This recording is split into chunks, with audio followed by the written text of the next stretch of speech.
يا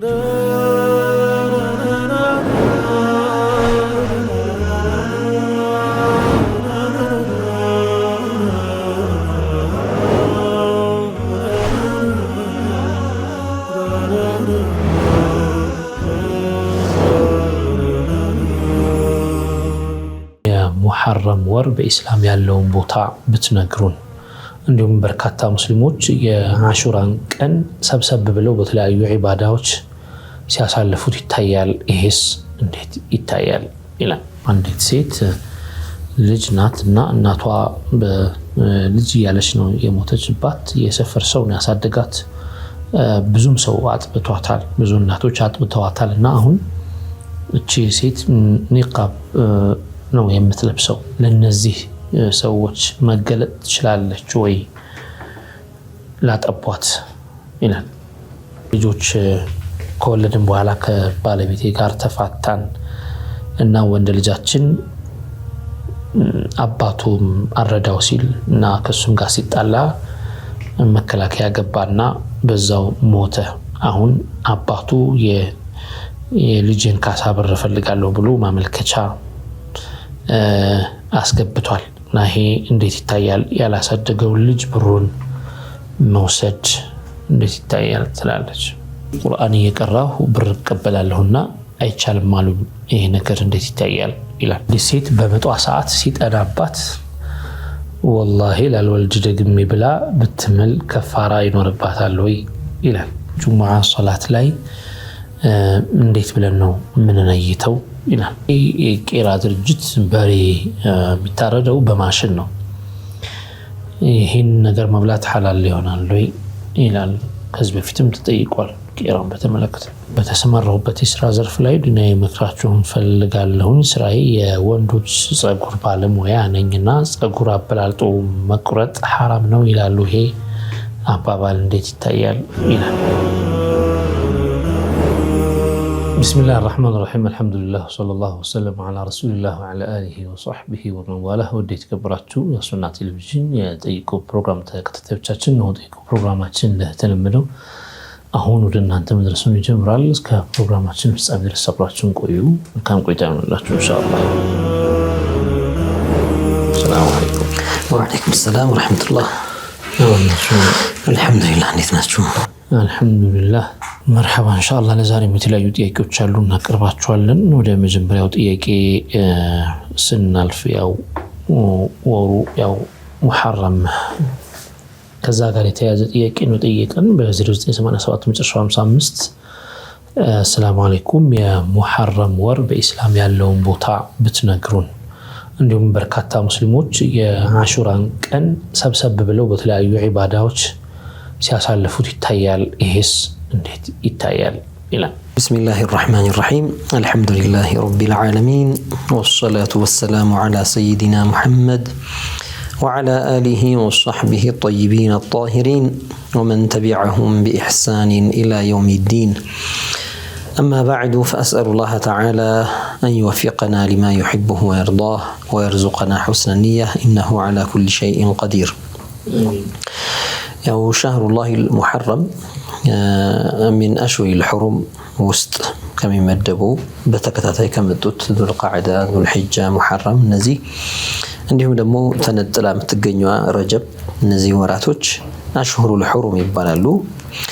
ከድሮም ጀምሮ حتى በጃሂልያ ጊዜ እንኳን ወሩን ክብደቱን ትልቅነቱን የሚያውቁት ወር ነው። يعني በእነዚህ ወራቶች ላይ حتى ጣዖት አምላኪያን እንኳን ለወሩ ክብደት በመስጠት የውጊያ አያደርጉ ነበር፣ ያቋርጡ ነበር። ጦርነት ካለም ያቆማሉ፣ ሲልም ሆኖ ይቆያል። ከዛ በኋላ ወሩ ሲወጣ ወይም እነዚህ አሽሁሩል ሑሩም የተከበሩ ወራቶች ወይም ደግሞ ቂታል ማይደረግባቸው ውጊያ ማይደረግባቸው ክቡር የሆኑ ወራቶች ይጠበቁና እነሱ ሲያልፉ ነው የሚገቡት የነበረውና ያው ከሑርማው ከዚህ የተነሳ አላሁ ተዓላ ለየት ያረጋቸው ከአመቱ 4 ወራቶች አሉ። ይሄ በነሱ የመጣ ነው። ከዚያ ባሻገር እንደ ሙሐረም ለብቻው ራሱን ስናየው ደግሞ ብዙ አጃኢቦችን ያስተናገደ ወር ነው። በተለይ 10ኛው ቀን የሙሐረም 10ኛው ቀን ያው ክቡር ቀን እንደሆነ ዓዚም ቀን እንደሆነ ነብዩ ሰለላሁ ዐለይሂ ወሰለም ተናግረዋል። ይህን አብራርተዋል። لما دخل المدينة بعد الفتح ينالو كفتح بوها النبي صلى الله عليه وسلم مدينة سيقبو وجد اليهود يصومون يوم عاشوراء عاشر من الشهر محرم عاشوراء لولا ينكن سيصوموا يغنيواتشونا لمن نمتصوموا تلو يستيقواتشو هذا يوم نجى الله تعالى فيه موسى وأغرق فيه فرعون هيك أنكو نبي الله موسى الله أدنو فرعون يتفبتك أنه ونحن نصومه شكرا لله الواتشونيا الله لما مسكن بنا نصومه لنا سيلوه رسول عليه الصلاة والسلام نحن أولى بموسى منكم فأمر بصيامه صوم رمضان واجب كما هو فيه يتصوم وصومه ينالو يا عاشوراء كان إيه مالت يا عاشوراء كان عظيم هنا كأنه النبي صلى الله عليه وسلم فصامه نوح وموسى شكرا موسى نوحم لشكر صوموتال بلواليهن كان بمالاكنا تعظيم مدرك سيدنا نوحم كطوفان نجا وتو سفيناتشو مركباتشو ጁዲ የተባለችው ተራራ ላይ ያረፈችበትና ወደ የብሱ በጣም አስቸጋሪ ነው ባህር ላይ ለወራት መቆየትና ከዚያ በኋላ ወደ የብሱ የወረዱበት ጊዜ ነበርና ከዚያ ድብልቅልቅ ካለው መሬቱ ሁሉ ባህር በሆነበት ሰዓት ማለት ነው። ይሄ ምናቀው ባህር ብቻ ሳይሆን ወቂያኖስ ብቻ ሳይሆን ሁሉም በተጠቀለቀበት ጊዜ አላህ እነሱን ነጃ ያወጣበት ቀን ነውና ይሄንን ለሽክር ጾመውታል አሉ። እኛም ረሱል አለይሂ ሰላቱ ወሰለም እኛም እንደዚህ ሆዋሉና መጾሙ ሱና እንደሆነ ሙስተሐብ እንደሆነ ተናግረዋል። የዚያን ቀን መጾም ትልቅ አጅር እንዳለው ነብዩ ሰለላሁ ዐለይሂ ወሰለም ለኢን ዐሽቱ ኢላ ቃቢሊን ለአሱመነ التاسع ብለው ቀጣይ አመት ከደረስኩኝ ደግሞ 9ኛውንም ጾማለሁ ብለው ነይተው ነበር ሳይደርሱን የሞቱት። المهم ይሄ ወር የሙሐረም ወር እነዚህ አይነት ክስተቶችን አስተናግዷል። በጣም ብዙ ናቸው ክስተቶቹ። ሰይዱና አዩብ አለይሂ ሰላም ከዚያ ህመማቸው 18 አመት ታመው ከቆዩ በኋላ የዳኑበት ቀን ነው ይላሉ። ዩሱፍ አለይሂ ሰላም ወደ አባታቸው ጋር የተገናኙበት ቀን ነው ይላሉ። ሌሎችም በጣም ብዙ ክስተቶች አላህ እንግዲህ ሽቶ በዚያ ቀን እንዲሆን በአሹራ ቀን እንዲሆን ያደርጉታልና አሹራ የውሙን ዓዚም ነው፣ ትልቅ ቀን ነው። ያኒ ሙሐረም ውስጥ ያለ ቀን ነው። እንግዲህ ከዚያ ባሻገር አንዳንድ አثሮች ላይ መጥቷል። የአሹራን ቀን ለቤተሰቡ ጥሩ ያደረገ ሰው من وسع على اهله እንደበቻለው አቅም ደስ ብሏቸው በሚበላው በሚጠጣው እንዲደሰቱ ያደረገ ሰው አላህ Subhanahu Wa Ta'ala አመቱን ሙሉ ያሰፋለታል የሚልም አለና እንደዚህ አይነት ፈዲላ ያላቸው ወሮች ናቸው እነዚህ አሽሩል ሑሩም። ከዚያ ውስጥ ደግሞ አንዱ ሙሐረም ወር ነው ማለት ነው። አሹራ ወር ያው የሚጾመው በሰብሰብ ተብሎ የሚጾሙት ማለት የጾሙ የተለያዩ ዒባዳዎችን በማድረግ የሚታለፍበት ቦታ አለ። በርካታ አካባቢዎች ኢትዮጵያ ውስጥ በስፋት ደግሞ ሰይድና ነጃሺ ረዲየላሁ ዐንሁ እሳቸው ጋር እንደዚሁ በየዓመቱ አሹራ ቀን እዛ ሰብሰብ ይላሉ ብዙ በርካታ ሙስሊሞች። ይሄስ እንዴት ነው? ያው ቀኑ የውም ዓዚም እንደሆነ ከነብዩን የተረዳ ነው አለይሂ ሰላቱ ወሰላም። እኛ አንዳንድ ሰዎች እንደሚሉት 3ኛ ዒድ 4ኛ ዒድ 5ኛ ዒድ ጨመራችሁ ይላሉ የሚሉ ሰዎች አሉ። የቀኖችን ክብር ማወቅና አላህ እነዚህን ቀኖች ያላቀበት ብዙ ነገሮች እንዳሉ የነን ያስታወሱ በዚህ ቀን እንዲሆናል በዚህ ቀን ይሄ ተከስቷል ይያሉ በጣዓ ያንን ጊዜ ማሳለፍ خير يحبه الله የሚወደው ነገር ነው። ዛሬ ሰዎች ተሰብስበው ምን ይስሩ ይባል አላህን ቢዘክሩ ሶላዋት ቢያወርዱ በጀማዓ ቢሰግዱ ቁርአን ቢቀሩ አንዱ ለአንዱ ምግብ ቢለግስ ማብላት የፈለገ ሰው ዛሬ አምጥቶ የተሰበሰበውን ሰው ቢያበላ በዚህ ኸይር ስራዎች ላይ ቢሳተፉ ጥሩ ነው ይባላል። ይሄ የትኛውም አጋጣሚ ተጠብቀን ምን ሰራው ነገር ነው። የተለየ ሙናሰባ እንኳን ባይኖር የተለየ ክስተት እንኳን ባይኖር በፈለግነው ጊዜ ሰብሰብ ብለን ጥሩ ነገር ብንሰራ አላህ የሚወደው ለየብቻችን ምን ሰራ የነበረው ተሰብስበነው ብንሰራው ላሲየማ በእንደነዚህ አይነት ቀኖች ከረሱል አለይሂ ሰላቱ ወሰለም عظيم እንደሆኑ የተነገረን ከሳቸው በኩል ትልቅነቱ የተነገረበት ቀን ይሄ ቀን ምርጥ ቀን ነው ትልቅ ቀን ነው የተባለበትን ብዙ ክስተቶች ብዙ ቁርአን ላይ የወረዱ አያቶች በዚህ ጊዜ የተከሰቱ ክስተቶችን የሚናገሩ ናቸው ይላሉና እነዚያን ነገሮች እየተዋወሰንና በዚያው ደግሞ መሰብሰባችን ካልቀረ መቼም ለኛ በእስላም ጥላ ስር መሰብሰብ ሰበቡ ነብዩ ናቸውና ሰለላሁ ዐለይሂ ወሰለም መውሊዳቸውን ይላዳቸውን እየቀራን የኛ ነብይ እኮ እንዲህ ነበሩ እየተባለ ያንን ስብስብ የሐበሻ ደግሞ ባህል ይታወቃል يعني اي اجتماع خير የሆነ ነገር ላይ ሁሉ ነብዩን ያነሳሉ ዐለይሂ ሰላቱ ወሰለም እንኳን የደስታ ጊዜ አይደለም የሐዘን ጊዜ እንኳን የለቅሶ ጊዜ እንኳን የተዓዚያ ጊዜ እንኳን ሰዎች ሰበሰቡ ሶላዋት አለ ነብዩ ነው ተንቢህ ነው የሚባለው የሚደጋገመው ሶላዋት ነው ያ ሁላ ሐሰናት ለመይቱም እንዲደርስ ማለት ነውና እንዲህ አይነቱ መገናኘት ቆንጆ ነው ነጃሺ ላይ የታወቀ በየአመቱ የሚደረግ ሊቃ አለ ያው እንደ ዘመን ካየነው ከሐጅ በኋላ የሚደረግ ነው ሑጃጆች ከሐጅ በሚመለሱበት ሰዓት በተለይ በድሮ ጊዜ በዚያ አቅጣጫ ነው የሐበሻ ሑጃጆች ወደ ሐጅ የሚሄዱት ያው በአሁን ሰዓት ከአዲስ አበባም ተነስተው ሊበሩ ይችላሉ ከሌሎችም ኢንተርናሽናል ኤርፖርት ከሚባሉ አካባቢዎች ተነስተው ሊበሩ በረራዎች ይኖራሉ በፊት ግን በተለይ በእግር በሚጓዙበት ሰዓት ከዛ ሄደው መርከብ ጀልባ ተከራይተው በጀማዓ ሆነው አንድ ላይ ስንቃቸውን ይዘው እንዲያውም አረቢያ ምድር እንዳሁኑ ነዳጅ ሳይወጣና ዱንያ ሳይፈስባት በፊት ብዙ ሑጃጆች ከዚያ ይዘውት ከሄዱት ስንቅ የተረፋቸውን እዛው ላሉ አረቦችም ሰጥተው የሚመለሱበት ጊዜ እንግዲህ ያን ጊዜ እግረ መንገዳቸውን በዚያ በኩል የሚያልፉት ነጃሺን ዘይረው ነጃሺ ሱሐቢ ባይሆኑም ታቢዒ ናቸው ከሱሐባ ጋር የተገናኙ ናቸው ከነብዩ ሰለላሁ ዐለይሂ ወሰለም አንደበት ወልይነታቸው የተመሰከረላቸው ሰው ናቸው የአላህ ትልቅ ባሪያ ናቸው ወልዩላህ ናቸው እኚህን በዚያ መንገድ የሱሐቦቹንም የሂጅራት ውስጣ ማስታወሻም ይሆናል ለሞ ብዙዎቹ መካ ሄደው መዲና ሄደው ተመልሰው ወደ መካ መጥተው ያው መንገዱ ከመካ ከጅዳ በኩል አድርገው ስለሆነ በባህር በኩል አድርገው የሚመጡት ወደዚያ ሲመጡ ልክ የሂጅራውን መንገድ ማስታወሻ የሚሆናቸው አላመጣጣቸውንም ወደ ነጃሺ አድርገው እዚያ ተሰብስበው መውሊዱን አድርገው አንድ ላይ የሚመለሱበት ጥሩ አጋጣሚ የሚያመጣ አመታዊ ከተለያዩ አካባቢዎች ያው ድሮ ሐበሻ ሙሉ ሰፊ በነበረችበት ሰዓት ከኤርትራም አካባቢ ከዛ ከእንግዲህ ከነጃሺ ከሰሜን አቅጣጫው ከደቡብ ከምስራቅም ከምዕራብ አቅጣጫ ሰው እየመጣ እዚያው ቦታ ላይ ይሄንን ኸይር ያሳልፋል አገራችን ውስጥ የተለያዩ ቦታዎች ላይ እዛ ቦታ ብቻ ሳይሆን የተለያዩ ቦታዎች ላይ ሙናሰበቱል አሹራ እየተባለ ይደረጋልና እቺን አጋጣሚ መጠቀሙ ኸይር ነው የትም ቦታ ቢደረጅ ለኸይር መሰባሰብ ያድርገን ብንጠቀመው ቆንጆ ይሆናል በዛው አካባቢ ነው በርካታ ሱሐቦች አሉ ታሪክን የሚያጠና ሰው ወይም ነው ታሪክ ያላወቀ ሰው ብዙ ጊዜኛ አገራችን ላይ ቁጭ ብለን ግን ስለ እስላም እንቆረቆራለን ይያለን እንደዚህ አይነት ቦታዎችን አናያቸው ማንጎበኛቸው እንደዚህ አይነት ሙስሊሞችን እንደዚህ አይነት አጋጣሚዎችን አግኝቶ እዛ ሄዱ ታሪኩንም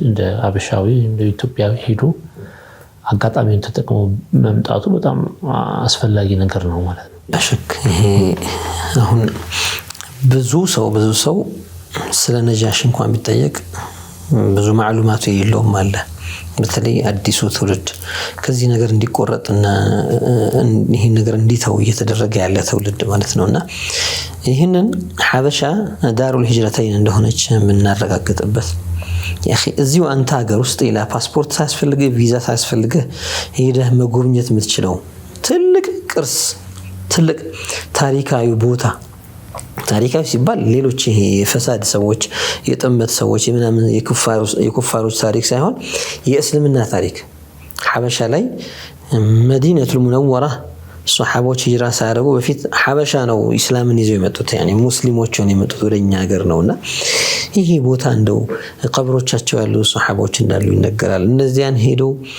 ይሄ ሱሐቢ ለዲኑ ሸሽቶ ዲኑን ይዞ መጥቶ እዚሁ ሸሂድ ሆኖ ወይ ደግሞ እዚሁ ሞቶ እንግዲህ የተቀበረ ነው የሱን ቀብር ልዘይር ብሎ ያንን ቦታ ልይ ብሎ መምጣት ትልቅነት ነው፣ ዘካም ነው፣ ተገቢም ነው ደግሞ ተገቢም ነው። ዛሬ አንዳንድ ሀገሮች በጣም ብዙ ሱሐባ በመድራቸው መያዛቸው ምክንያት የቱሪስት መስህብ ሆነው በጣም ብዙ ሰዎች ዚያራ ይላሉ። ሻም ሀገር በጣም ብዙ ሰዎች እነ ሰይዱና ቢላል እነ ሰይዱና ኻሊድን ረዲየላሁ ዐንሁ ሌሎችንም ለመዘየር ይሄዳሉ። ለኡርዱን እነ ሰይዱና አቡ ዑበይዳ ኢብኑ ጀራህን ለመዘየር ወደ ቦርደሩ አካባቢ ነው በኡርዱንና በሶሪያ መሃል ሰዎች ወደዚህ ሀገር ይሄዳሉ። ሌላም ሀገሮች ላይ ሱሐቦች ያሉበት እየተቀሰደ ይላል ከዚህ ሱሐቢ ለመዘየር እኛ እዚሁ ሀገራችን ተቀምጠን እዚሁ አንተ ሀገር ላይ ሐበሻ ላይ እኮ ሱሐቦች መተው እዚሁ የሞቱ ቀብራቸው ያሉ አሉ። ነጃሺ ደግሞ በነብዩ አንደበት ማተ اليوم رجل صالح قوموا فصلوا على اخيكم የተባሉበት እንግዲህ በእንዲህ ሷሊህ ብለው ነብዩ ያወደሱበት ሷሊህ ማለት ወልይ ሰው ማለት ነውና በትንሽ አመት ዊላያ ላይ አላህ ያደረሳቸው ትልቅ የአላህ ወልይ الصادق المصدوق የመሰከሩላቸው እኚህን ሰው ለመዘየር አለመጓጓት ራሱ ሐቂቀተን እንከን ነው፣ ቀልብ ውስጥ ያለ ገፍላ ነው የሚሆነውና ሄዶ መዘየር በጣም አስፈላጊ ነው። ወደ ተከታዩ ጥያቄ ስናልፍ ከሪማ ከወሊሶ በ07 መጨረሻው 20 ተላከልን ጥያቄ ምንድነው የሚለው አንዲት ሴት ልጅ ናትና እናቷ በልጅ ያለች ነው የሞተችባት። የሰፈር ሰው ነው ያሳደጋት። ብዙም ሰው አጥብቷታል፣ ብዙ እናቶች አጥብተዋታልና አሁን እቺ ሴት ኒቃብ ነው የምትለብሰው። ለነዚህ ሰዎች መገለጥ ትችላለች ወይ ላጠቧት ይላል። ያው በአጥቢ የምታጠባ መቼም ሴት ነች። ያው ላጠቧት ሴቶች እስከሆኑ ድረስ ከመሰረቱ ቢያጠቧትም ባያጠቧትም በመካከላቸው ላይ ጸጉሯን መግለጥ ያኒ ما بين السرة والركبة ከእምብርት እስከ ጉልበት ያለው ከዚያ ውጪ ሲቀር እሱ ሲቀር ሌላው አካልን ሙስሊም አለው ከሆኑ እርስ በርስ መታየታቸው حرام አይደለም። ምናልባት ጥያቄው የሚፈለገው መገለጥ ሲባል ለወንዶች ከሆነ ያኒ በጡት ለሚገናኙት ወንዶች ከሆነ አንዲት ሴትን ካጠባቻት የዚህ አጥቢዋ ባል ለዚያች ሴት ልጅ እንደ አባት ሆኗታል። አብ ሚን الرضاع ይባላል ማለት ነው። ስለዚህ ልክ አባቷ ጋር መገለጥ የምትችለውን እሱ ጋር ልትገለጥ ትችላለች ማለት ነው የጡት አባቷ ስለሆነ لأنها أرضعته بلبن بسببه በሱ ምክንያት በመጣ ወተት ነው ይሄች ልጅ ያጠባቻት። ስለዚህ የዚች ሴት ባሏ ለልጅቷ እንደ አባት ሆኗል። አባት ፊት መገለጥ የምትችለውን ትገለጣለች። የዚች ሴት የአጥቢዋ ሴት ወንድሞች ለሷ ለዚች ልጅ አጎት ሆነውላታል። ለምን የእናቷ ወንድሞች ናቸው። እቺ ሴት እናቷ ነች፣ የጡት እናቷ ነች። ወንድሞቿ አጎቶቿ ናቸው፣ እህቶቿ አክስቶቿ ናቸው። የዚች የአጥቢያ ሴት ልጆች ወንድ ልጆቿ ወንድሞቿ ናቸው። የስጋ ባይሆንም በጡት ማህረምያ አለ መሐከላቸው ላይ አለ ታቢት እስከመቼውም ሊጋቡ አይችሉም። እነዚህ ለምን አንዲት ሴት ያጠባቻቸው ልጆች ናቸው። በዚህ በኩል እነዚህን ወላቸው እቺን ደግሞ አጥብታ ተገናኝተዋል ማለት ነው በእናት።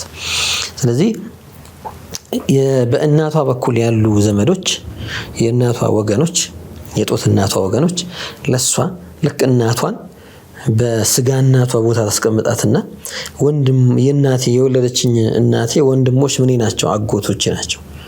እንግዲያው ሲያጠባችን ሴትም ወንድሞች አጎቶች ናቸው ብላ ነው የምትወስደው።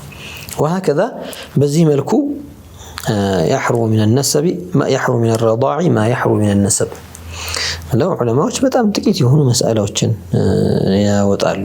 ከዚያ ውጪ ግን በዝምድና በስጋ ዝምድና حرام የሆነ ሁሉ በጡትም በማጥባትም حرام ይሆናል የሚላልና ይሄንን ካወቀች እሷ መገለጥ ትችላለች ማለት ነው።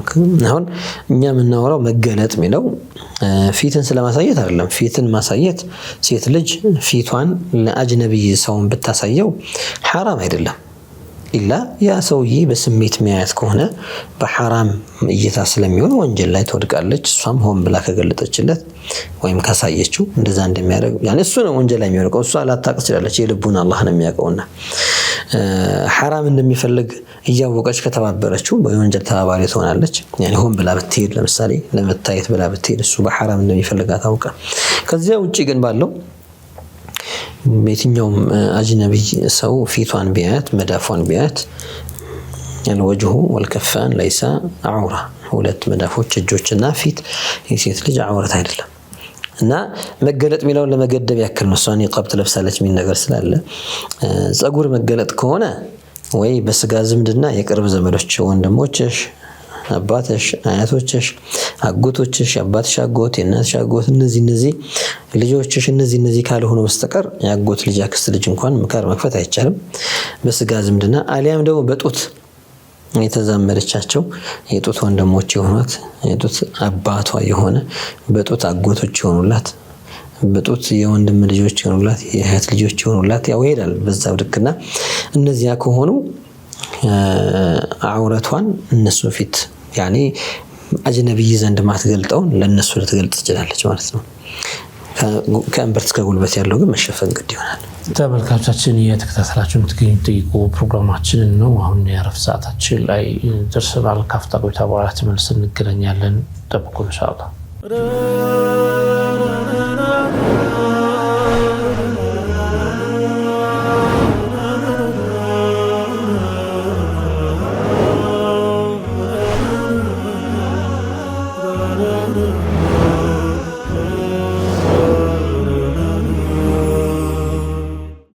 ተመልካቾቻችን የምትከታተሉት በአሱና ቴሌቪዥን ብቻ እየተላለፈ የሚገኘውን ጠይቁ ፕሮግራማችን ነው። አሁን ከኛ ጋር አሁን የተለያዩ ጥያቄዎች ካሏችሁ በተለመዱ የስልክ አድራሻዎቻችን በኩል ላኩልን፣ እናስተናግዳችኋለን። መልካም ቆይታ ይሆንላችሁ ኢንሻአላህ።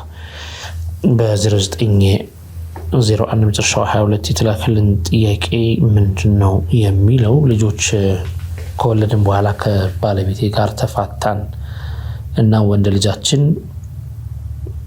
አባቱም አረዳው ሲል እና ከሱም ጋር ሲጣላ መከላከያ ገባና በዛው ሞተ። አሁን አባቱ የልጅን ካሳ ብር ፈልጋለሁ ብሎ ማመልከቻ አስገብቷል እና ይሄ እንዴት ይታያል? ያላሳደገው ልጅ ብሩን መውሰድ እንዴት ይታያል ትላለች?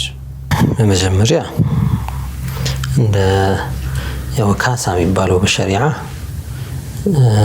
ዙልም የተሰራበት ወይ በዙልም የተገደለ ሰው ሲሆን የነፍስ ዋጋ ወይም የደም ካሳ የሚባለውን ያንን ከተስማሙ ከገዳይ ጋር ያኒ ገዳዩ የነፍስ ዋጋ ከፍላለሁ ካለ ምናልባት በመኪና አደጋም ሊሆን ይችላል እኮ የገደለው ወይ በኢላም ሊሆን ይችላል ወይ በዙልም ወይ በሰዎች ቢሞት ካሳ የሚባለው ጋር ይሄዳል። ከዚያ ውጪ ግን በውጊያ በጦርነት በመሳሰለው ከሆነ ግን እንደ ሸሪዓ አሁን ጂሃድ ፊ ሰቢልላህ ቢባል የዚህን ሰው ደም ኸሊፋው ይክፈል አይባልም፣ ወይ ደግሞ አመራሮቹ የዚህ ደም ካሳ ይክፈል አይባልም። እና ቤተሰቦቹ መጠገም የሚችሉት መደገፍ የሚችሉት መልኩ ይደግፉ ይችላሉ። ያ ሌላ እስላማዊ ግዴታ ይሆናል ማለት ነው። አባወራው ሞቷል፣ ልጆች ህፃናት ካሉት የሚያስተዳድራቸው ያጡ ከሆኑ እንዴት ይረዳል? ከቤቱል ማል ይሰጠው ምን ይደረግለት? ይሄ ራሱን የቻለ ይታሉ ማለት ነው። በዚህኛው በኩል ስንመጣ አሁን የሸሪዓዊ የሐቅ ጥያቄ አይደለም ያለው። እንማ መንግስት ምናልባት በህግ ውስጥ ለመከላከያ ውስጥ ገብተው ለሚሰው ወይም ደግሞ ለሚሞቱ ሰዎች ለቤተሰቦቻቸው ካሳ ሊከፍል ይችላል።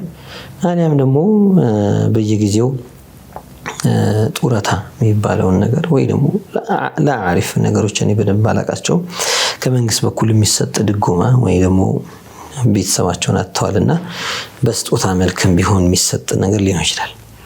ይሄኛው ስጦታ ከሆነ ሰጪው ነው የሚወስነው። ለማለስጥ ብሎ የሚወስነው ሰጪው ነው።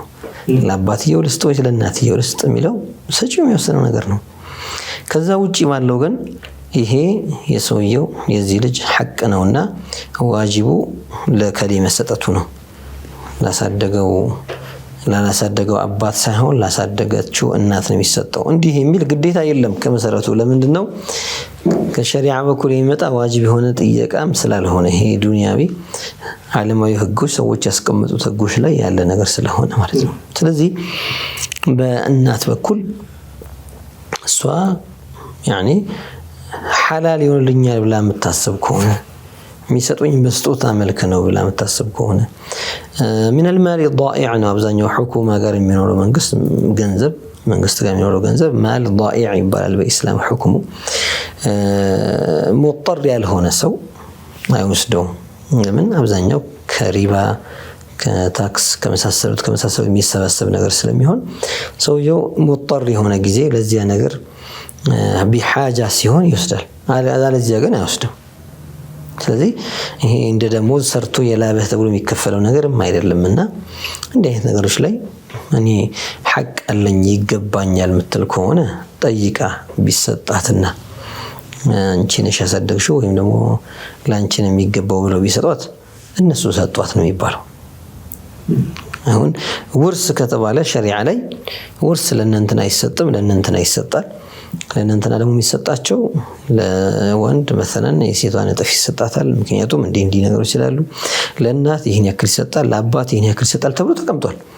ያ የተቀመጠውን እኛ ከሸሪዓ ውጪ ማገራበጥ አንችልም። በተቀመጠው መልኩ ነው የምናስተናብረው። ሰዎች ግን ስጦታ ይዘው ከመጡ ለፈለጉት ሰው ይስጡ።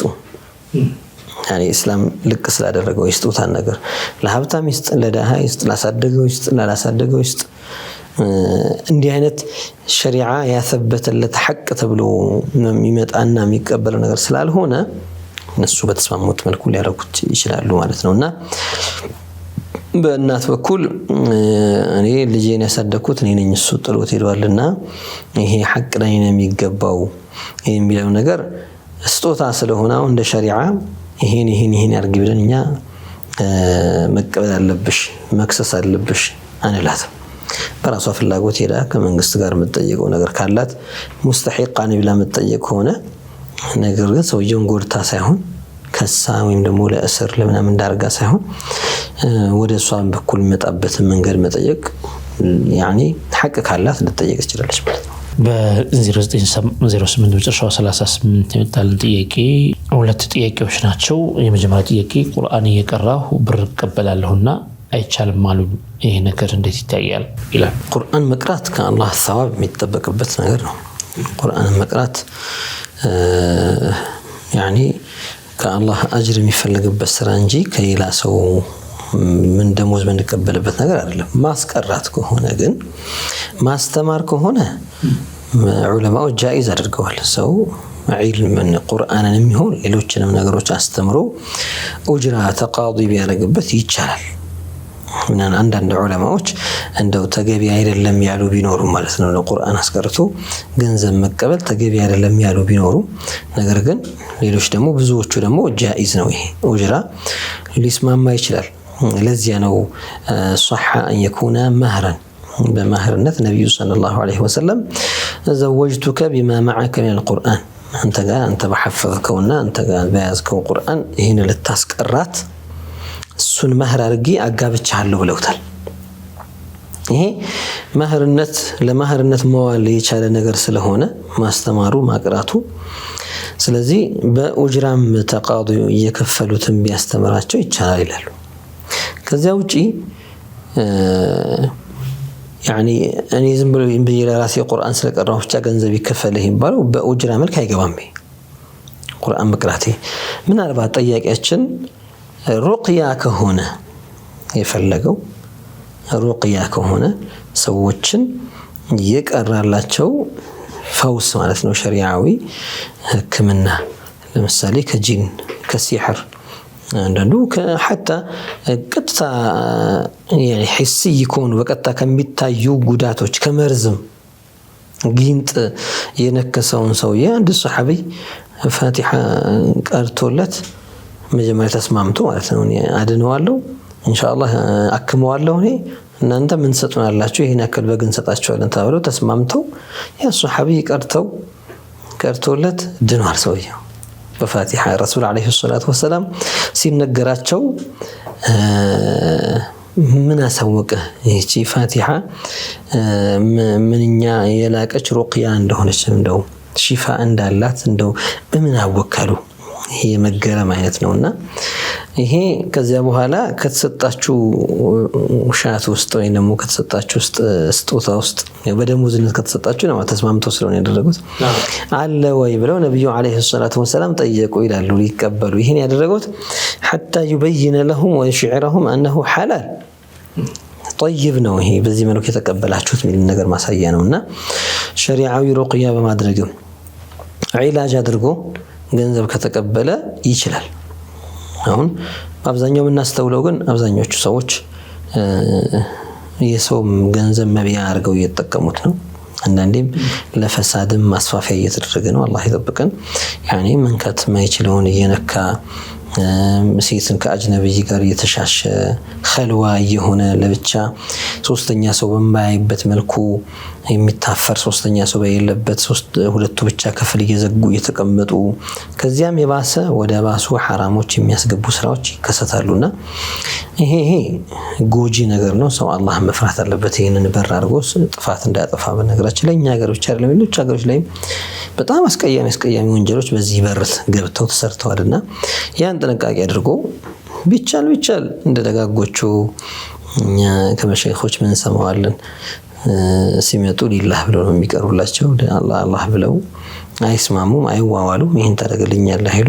አንዳንዱ በቀጥታ አይጠይቅም። እኔ በነፃ ነው ማከበላ በሲስተም ይጠይቃል። እንደዚህ ነገር እኮ እንደዚህ ጎሎኝ እንደዚህ ነገር እኮ ፈልጌ እንደ ዱንያ ነገር እንኳን አስቸገረች እንደው የሆነች ነገር ልገዛ ፈልጌ እንደው ይሄ ነገር እንዴት ያምራል እያሉ በዚያው የሚያስገዙ የሚፈልጉትን ነገር የሚያካብቱም ሰዎችም አሉ። ይሄ በቀጥታም ሆነ በተዘዋዋሪ ልመና ውስጥ ወይ ደግሞ እንደው ከዚያ ገንዘብ ከመጠየቅ ይልቅ አፊፍ ሆኖ ከአላህ ፈልጎ ሊላህ ብሎ መሸይኾች ያደረጉት እንደነበረው ማከሙ አጅር የሚያስገኝ ነገር ነው። ሁለተኛ ጥያቄ ምንድነው የሚለው አንዲት ሴት በመጧ ሰዓት ሲጠናባት ወላሂ ላልወልድ ደግሜ ብላ ብትምል ከፋራ ይኖርባታል ወይ ይላል። ያኒ ወደ ራሷ ስራ ከመለሰችው ወላሂ ላልወልድ ስትል ያኒ ደግሜ ይሄን ነገር አላደርገውም ብላ ወደ ራሷ ከመለሰችው የራሷ ፍላጎት የምትገድበውና የምታቆመው ነገር ሆኖ ከሆነ ይማለችበትን ካላደረገች ደግማ ከወለደች ያው በፍላጎቷ የሰራችው ነገር ስለሆነ መውለድ ሲባል መቼም ተዓጢ አስባብ الولاده ነው የሚሆነው አይደል? የመውለድን አስባቦች መከተል ነው። የአላህ መሽያ ተጨምሮበት ሁሉ ነገር በአላህ መሽያ ነው። ዞሮ ያንን አስባቦችን የተዓጢ አላደርጋቸውም ወደ መውለድ የሚያደርሰኝ ነገር አላደርግም ብላ መልሳ ደግሞ ካደረገችው ከፋራ ይወጅባታል። ያው ምጥላይ መሆኗ አብዛኛው ሰው ሲጨንቀው ነው ነዝር የሚያደርገው፣ ሲጨንቀው ነው የሚምለው፣ ሲጨንቀው ነው የሚሳለውና ያ ምንም ለውጥ የለውም። ዋናው ነገር ብቻ ከልቧ ያለችው ነገር ይሁን። ليس من باب سبق اللسان لا والله بلا والله እንደሚሉት لا يؤاخذكم الله باللغو في ايمانكم ያለው لغو اليمين እስካልሆነ ብሎ ውድቅ የሆነ መሐላ እስካልሆነ አስባበት እንደዚህ የሚያስቸግረኝ ከሆነማ እንደው والله ካሁን በኋላ ብላ እንደው ካለች ከወለደች የወጅባታል ከፋራ ማለት ነው። በ0982 መጨረሻው 74 የተላከልን ጥያቄ ምንድነው? ሰላም አለይኩም ጁሙዓ ሶላት ላይ እንዴት ብለን ነው የምንነይተው ይላል። ጁሙዓ ሶላት ያው እንደስሙ ጁሙዓ ሶላት ተብሎ ነው የሚነየተው። ምናልባት الظهر ብለን ነው የዙህር 2 ረካዓ ብዬ ነው መስገደው ወይስ ደግሞ ጁሙዓ ብዬ ነው መስገደው ሚል ከሆነ ሶላቱ ጁሙዓ ራሷን የቻለች ሶላት ነች።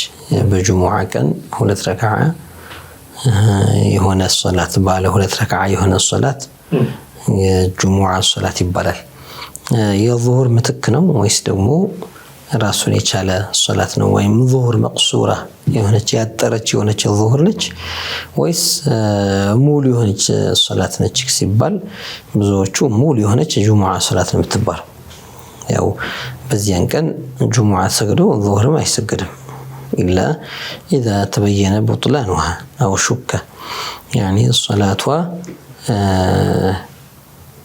تبلشتالج ويم جمعة ألفونال ለምሳሌ ወይ ደግሞ የጁማው ሸርጥ ወሏል ተብሎ እስካልታመነ ድረስ መድገም አይደገም አትደገም ወይ ደግሞ ሸክ ከገባ ምናልባት ይህች ጁሙዓ ከሌላኛው ጁሙዓ ጋር አብራ ተቆራኝታ ተደርጋ ያቺኛው ጁሙዓ ቀድማ ሊሆን ይችላል ያለ ምንም ምክንያት ሁለት ሶስት ጁሙዓ አድርገን መስገድ ስለማይቻል አንድ ቦታ መሰብሰብ ያለባቸው በአንድ ላይ ተሰብስበው ጁሙዓ መስገድ ስላለባቸው ያ ካልሆነ ምናልባት ያ ሳይሆን ይቀራል እኛ ሁለተኛ ሶስተኛ ጁሙዓ ይጨምርነው ሐጃ ሳይኖር ነው ብለው የሚያምኑ ወይም ደግሞ የሐጃ መኖሩ ጉዳይ ማለት መኖሩን አስገዳጅ ነገር ኖሯል ወይስ አልኖረም የሚለውን ነገር ተጠራጥረው ለየቂን الظهر ብለው ሊሰግዱ ይችላሉ ከዚያ ውጪ ግን ጁሙዓ ከሆነ ጁሙዓ ብቻ ነው ይሰገዱ ጁሙዓም ተሰግዶ እንደገና ደግሞ الظهر ደግሞ ለብቻ ተሰገደ ስለዚህ ንያው ምን ይሆናል ቢለው ወصلي فرض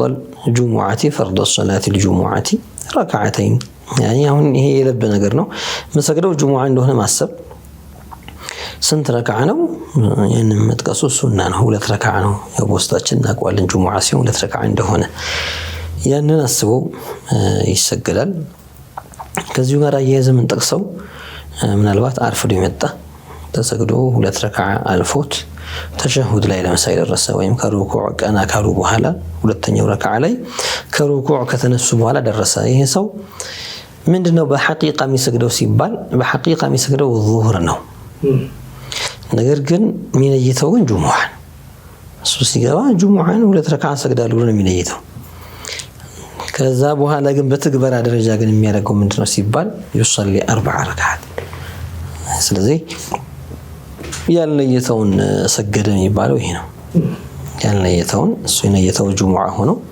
የሰገደው ግን الظهر ይሆንበታል ማለት በ0989 መጨረሻው 03 የተላከልን ጥያቄ ሰላም አለይኩም የጥያቄ የቄራ ድርጅት በሬ የሚታረደው በማሽን ነው ይሄን ነገር መብላት ሐላል ይሆናል ወይ ይላል ከዚህ በፊትም ተጠይቋል ቄራን በተመለከተ በማሽን ማረድ የሚለው ያው ከይፍያውን እንዴት እንደሆነ ቢነገር የበለጠ ቆንጆ ይሆናል ለጥያቄው በቀጥታ መልስ ለማግኘት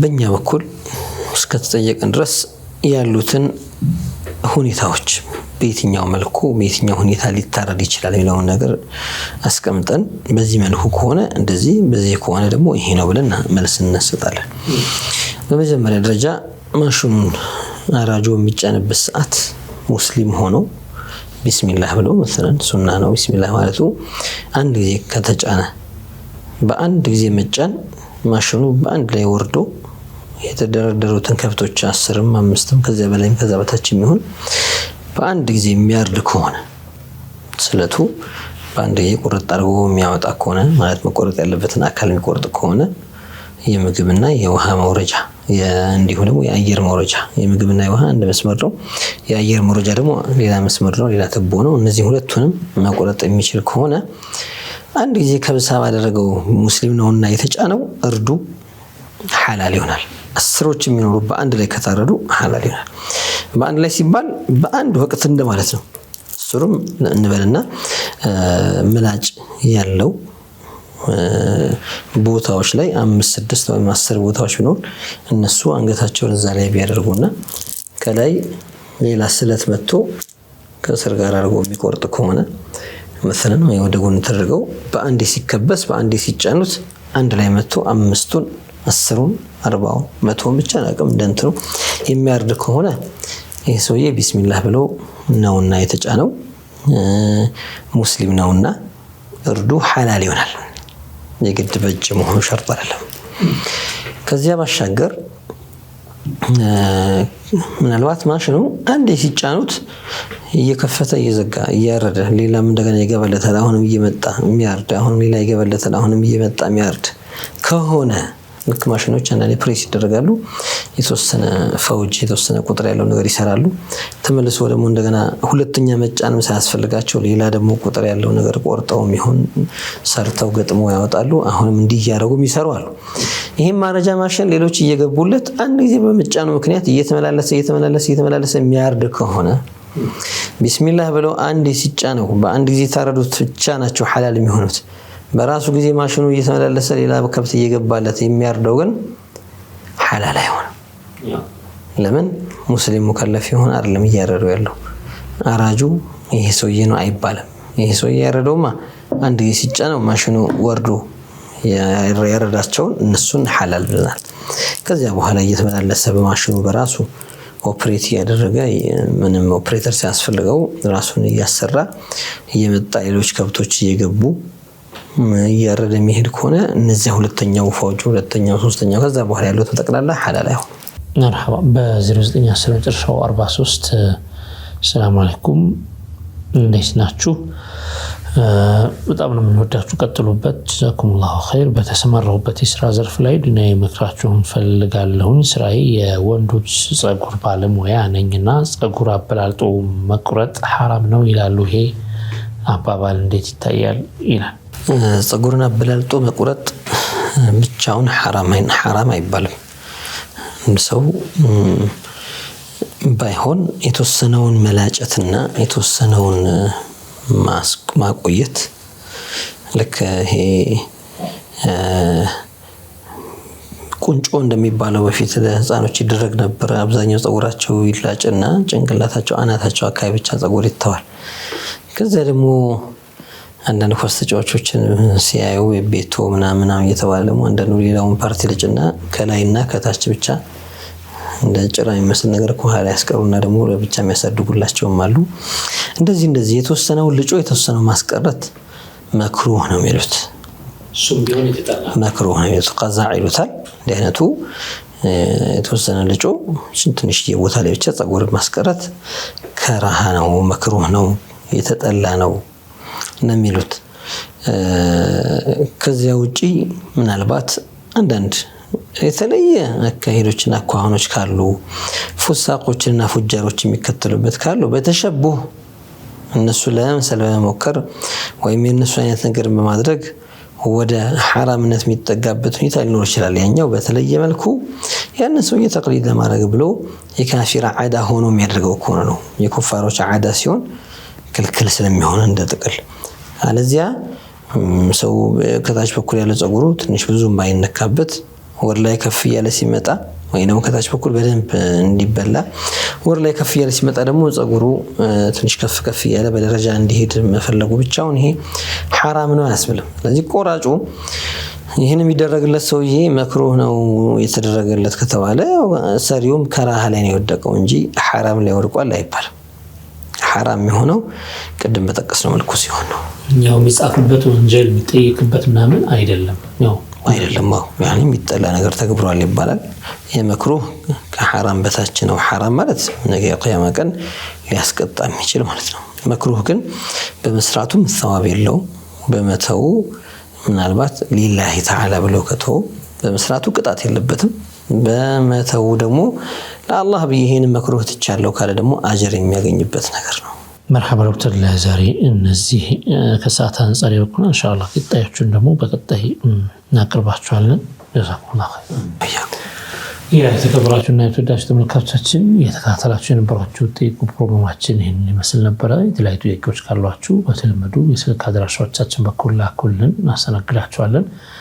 ይህ ፕሮግራማችን ሁሌም ጁሙዓ ምሽት 3 ሰዓት እንዲሁም ደግሞ እሁድ ቀን 7 ሰዓት ወደ እናንተ የሚደርስ ሲሆን በተመረጡ ቀናቶች እነዚህ ሁለት ፕሮግራሞች ይደገማሉ።